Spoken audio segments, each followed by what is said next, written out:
ನಮ್ಮೆಲ್ಲರಿಗೂ ಕೂಡ ಈಗಾಗಲೇ ಗೊತ್ತಿರುವ ಹಾಗೆ ಇದೇ ದಿನಾಂಕ 29ರಂದು ಈ ದೇಶದ ನೆಚ್ಚಿನ ಪ್ರಧಾನಮಂತ್ರಿಗಳಾದಂಥ ಸನ್ಮಾನ್ಯ ನರೇಂದ್ರ ಮೋದಿಯವರು ಬಾಗಲಕೋಟೆ ಲೋಕಸಭಾ ಮತಕ್ಷೇತ್ರದ ಚುನಾವಣಾ ಪ್ರಚಾರಾರ್ಥವಾಗಿ 29ನೇ ತಾರೀಕಿಗೆ ಬೆಳಿಗ್ಗೆ 10 ಗಂಟೆಗೆ ಈ ಚುನಾವಣಾ ಪ್ರಚಾರಾರ್ಥ ಸಭೆಗೆ ಆಗಮಿಸ್ತಾ ಇದ್ದಾರೆ.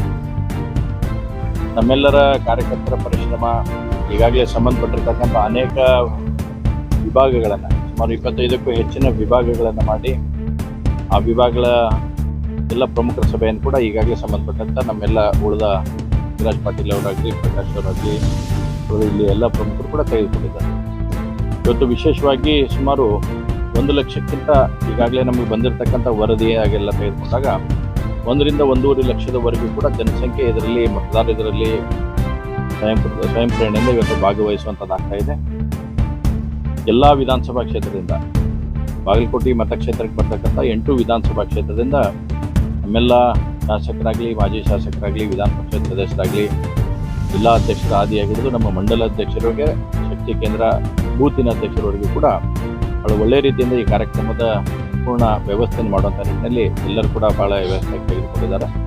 ನಮಗೆ ವಿಶ್ವಾಸ ಇದೆ, ಸುಮಾರು 1 ರಿಂದ 1.5 ಲಕ್ಷದವರೆಗೂ ಕೂಡ ಬಹಳ ದೊಡ್ಡ ಪ್ರಮಾಣದಲ್ಲಿ ಜನ ಬರ್ತಾರೆ. ಅದರ ಜೊತೆಗೆ ಇದು ವಿಶೇಷವಾಗಿ 2 ಲೋಕಸಭಾ ಕ್ಷೇತ್ರವನ್ನು ಒಳಗೊಂಡಂತೆ ಈ ಸಭೆಯನ್ನು ಸನ್ಮಾನ್ಯ ನರೇಂದ್ರ ಮೋದಿಯವರು ಈ ದೇಶದ ಪ್ರಧಾನಮಂತ್ರಿಗಳು ಮಾಡ್ತಿದ್ದಾರೆ. ಬಾಗಲಕೋಟೆ ಮತ್ತು ವಿಜಯಪುರಕ್ಕೆ ಸಂಬಂಧಪಟ್ಟಂಗೆ ಸಭೆ ಇಲ್ಲಾಗುತ್ತೆ.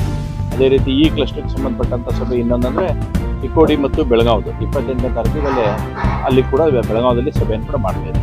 ಹೀಗಾಗಿ 2 ಲೋಕಸಭಾ ಕ್ಷೇತ್ರಗಳನ್ನು ಸೇರಿಸಿ ಸಭೆಯನ್ನು ಮಾಡುವಂಥದ್ದನ್ನು ಆಗ್ತಾ ಇದೆ.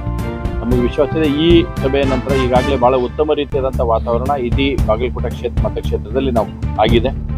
ಈ ಸಭೆ ಮುಗಿದ ಆದಮೇಲೆ ಕೂಡ ನಮಗೆ ಸಂಪೂರ್ಣ ವಿಶ್ವಾಸ ಇದೆ, ಬಹಳ ದೊಡ್ಡ ಪ್ರಮಾಣದಲ್ಲಿ ಭಾರತೀಯ ಜನತಾ ಪಾರ್ಟಿಗೆ ಬೆಂಬಲವನ್ನು ಸೂಚಿಸತಕ್ಕಂಥ ಸಂಖ್ಯೆ ಇನ್ನೂ ಹೆಚ್ಚಾಗಿದೆ. ಪರ್ಸೆಂಟೇಜ್ ಕೂಡ ಇನ್ಕ್ರೀಸ್ ಆಗ್ತಿದೆ. ಬಹಳ ಒಳ್ಳೆಯ ಮಾರ್ಜಿನಿಂದ ಸುಮಾರು 2 ಲಕ್ಷಕ್ಕಿಂತ ಅಧಿಕ ಮತಗಳಿಂದ ಸನ್ಮಾನ್ಯ PC ಗದ್ದಿಗೌಡರವರು ಮತ್ತು ರಮೇಶ್ ಜಿಗಜಿಣಗಿ ಅವರು 2 ಲೋಕಸಭಾ ಕ್ಷೇತ್ರದಿಂದ ಭಾರತೀಯ ಜನತಾ ಪಾರ್ಟಿ ಗೆಲ್ತದೆ ಅನ್ನುವಂಥ ವಿಶ್ವಾಸನ ನಾವು ಹೊಂದಿದ್ದೇವೆ. ವ್ಯವಸ್ಥೆಯನ್ನು ಕೂಡ ಮಾಡಿದ್ದೇವೆ. ಸುಮಾರು 1000ಕ್ಕಿಂತ ಹೆಚ್ಚಿನ ಕಾರ್ಯಕರ್ತರು ಈ ಪ್ರಬಂಧ ವ್ಯವಸ್ಥೆಯಲ್ಲಿ ತೊಡ್ಕೊಂಡಿದ್ದಾರೆ. ಹೆಲಿಪ್ಯಾಡ್ಗಳ ನಿರ್ಮಾಣದಿಂದ ಹಿಡ್ಕೊಂಡು, ಪಾರ್ಕಿಂಗ್ ವ್ಯವಸ್ಥೆಗಳನ್ನು ಹಿಡ್ಕೊಂಡು, ಸ್ಟೇಜು, ಈ ಗ್ರೌಂಡಿನ ವ್ಯವಸ್ಥೆ, ಅಲಂಕಾರ ವ್ಯವಸ್ಥೆ, VIP ಗಳನ್ನು ನೋಡ್ಕೊಳ್ತಕ್ಕಂಥದ್ದು ಹಿಡ್ಕೊಂಡು ಈ ರೀತಿಯಾದಂಥ ಅನೇಕ ವಿಭಾಗಗಳನ್ನು ನಾವೆಲ್ಲ ಮಾಡಿದ್ದೇವೆ. ಎಲ್ಲ ವಿಭಾಗಗಳನ್ನು ಗಮನಿಸಲಿಕ್ಕೆ ಹಿರಿಯರು ಕೂಡ ನೇಮಕವನ್ನು ಈಗಾಗಲೇ ನಾವು ಮಾಡಿದ್ದೇವೆ. ಆ ಎಲ್ಲ ಹಿರಿಯರು ಕೂಡ ಕಳೆದ 3-4 ದಿವಸದಿಂದ ವಿಶೇಷವಾಗಿ ಇದ್ರ ಬಗ್ಗೆ ಬಹಳಷ್ಟು ವಿಶೇಷ ಮುತುವರ್ಜಿಯನ್ನು ವಹಿಸಿ ಅವರೆಲ್ಲರೂ ಕೂಡ ಬಹಳ ಒಳ್ಳೆ ರೀತಿಯಿಂದ ಕೆಲಸ ಮಾಡಿದ್ದಾರೆ. ಈ ಕಾರ್ಯಕ್ರಮ ಬಹಳ ಯಶಸ್ವಿಯಾಗುತ್ತೆ ಮತ್ತು ಇಡೀ ಉತ್ತರ ಕರ್ನಾಟಕದಲ್ಲಿ ಒಂದು ದೊಡ್ಡ ಅಲೆಯನ್ನು ಎಬ್ಬಿಸಲಿಕ್ಕೆ ಸನ್ಮಾನ್ಯ ನರೇಂದ್ರ ಮೋದಿಯವರ ಈ ಸಭೆ ವಿಶೇಷವಾಗಿ ಗಮನವನ್ನು ಹರಿಸುವಂಥದ್ದಾಗುತ್ತೆ.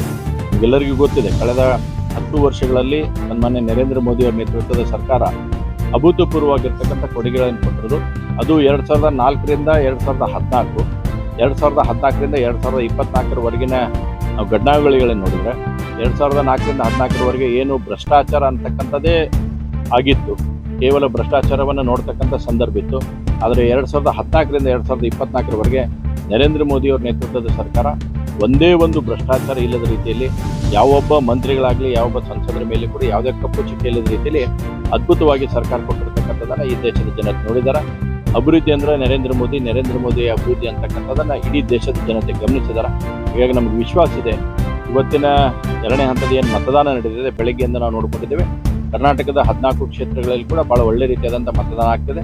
ನಮಗೆ ವಿಶ್ವಾಸ ಇದೆ, ಇವತ್ತೇನು 2ನೇ ಹಂತದ ಮತದಾನ ಆಗುತ್ತೆ, ಈ 14 ಕ್ಷೇತ್ರಗಳು ಜೊತೆಗೆ ಮೇ 7ನೇ ತಾರೀಕಿಗೆ ನಡೀತಕ್ಕಂಥ 14 ಕ್ಷೇತ್ರಗಳ ಬಗ್ಗೆ 28ಕ್ಕೆ 28 ಲೋಕಸಭಾ ಕ್ಷೇತ್ರನ ಭಾರತೀಯ ಜನತಾ ಪಾರ್ಟಿ ಗೆಲ್ತದೆ ಅನ್ನೋಂಥ ಸಂಪೂರ್ಣ ವಿಶ್ವಾಸ ಈ ಸಂದರ್ಭದಲ್ಲಿ ನಾನು ವ್ಯಕ್ತ